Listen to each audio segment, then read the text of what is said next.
Bonjour et bienvenue dans cette vidéo de présentation de la semaine des recruteurs. Je me trouve ici sur la page d'accueil de la semaine des recruteurs qui aura lieu du 19 au 23 janvier 2026 à Lyon et à Dijon. Commençons par nous connecter à l'événement. J'utilise les identifiants qui m'ont été donnés par les organisateurs pour me connecter et j'arrive sur la page d'accueil des recruteurs. Cette page d'accueil contient l'agenda et des informations pratiques sur l'utilisation de la plateforme. Je vais consulter mon espace. Dans mon espace, je peux présenter mon organisation, mes offres et les membres de mon équipe. En ce qui concerne mon organisation, je vais d'abord aller vérifier ma société. Je vois le nom de ma société. J'ai inclus ici où je peux inclure un certain nombre de liens vers des réseaux sociaux, des sites web, une adresse mail. J'ai une accroche et un à propos et une vidéo. Je peux les modifier en cliquant sur modifier les informations générales et j'arrive sur un formulaire modifiable qui va reprendre toutes les informations de la société. Après avoir vérifié mon organisation, je vais vérifier mes membres. Les membres sont les personnes qui vont pouvoir prendre des rendez-vous. Je peux ajouter autant de membres que je veux en cliquant sur ajouter un membre. Je lui donne un nom, un prénom, une adresse mail, un mot de passe. Je peux demander au système de lui envoyer une confirmation et je crée un nouveau membre. Vous verrez qu'on peut contrôler les autres membres de son équipe dans l'hypothèse où un membre de l'équipe aurait pris un rendez-vous auquel il ne pourrait pas se rendre. Après avoir créé mes membres, je vais ajouter mes offres.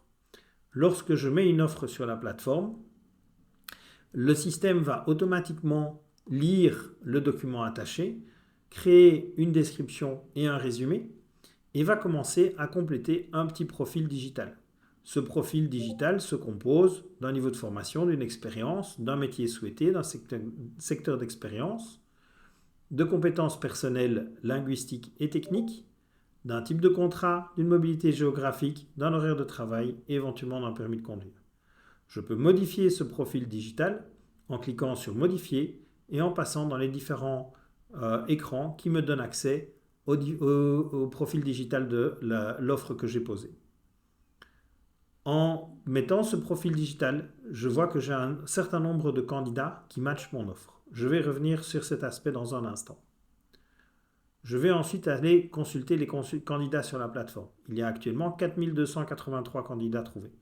Je peux rechercher un candidat par les différents critères de son profil digital. Automatiquement, le système va me donner la liste des candidats qui correspondent à mes critères et le nombre de candidats.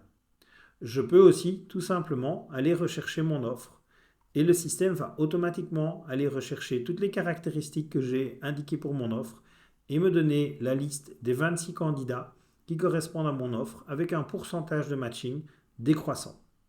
Pour chaque candidat, je peux aller voir le profil. Le candidat, lorsqu'il aura placé son CV en format original, aura également eu une petite description qui aurait été préparée par l'intelligence artificielle et un profil digital qui a été complété. Je peux consulter ce profil et décider de prendre un rendez-vous avec le candidat. Pour lui demander un rendez-vous, je sélectionne le jour, l'heure qui me convient et l'offre pour laquelle je souhaite l'interviewer. Je peux lui ajouter un message et lui envoyer une demande de rendez-vous. Lorsque j'ai des demandes de rendez-vous, celles-ci s'ajoutent à mon agenda. Elles sont orange quand elles sont en attente de confirmation et vertes lorsqu'elles sont confirmées. Vous voyez les différentes plages horaires qui sont disponibles. Je peux aller dans la liste de mes rendez-vous et là, je peux voir le type de rendez-vous dont il s'agit, présentiel ou virtuel, le lieu du rendez-vous, la personne, si le rendez-vous est en attente ou confirmé, la personne avec laquelle j'ai rendez-vous et la position pour laquelle le rendez-vous a été pris. Encore une fois, les rendez-vous sont orange s'ils sont à confirmer et vert s'ils sont confirmés. À la fin, juste avant l'événement, je pourrai exporter mon agenda en PDF et avoir la liste de tous mes rendez-vous qui s'affiche. Je peux également, à la place de rechercher un candidat, je peux également aller voir les candidats qui ont postulé pour une position. En cliquant sur l'onglet avec la petite enveloppe, je peux retrouver les candidats qui ont postulé. Je vois l'offre pour laquelle ils ont postulé. Et là, je peux également prendre rendez-vous avec ces candidats. Si je souhaite échanger des messages avec ces candidats, je peux le faire au travers du petit chatter qui est indiqué. Ceci vous présente l'ensemble des options relatives à la plateforme. Je vous souhaite un bon événement et à bientôt.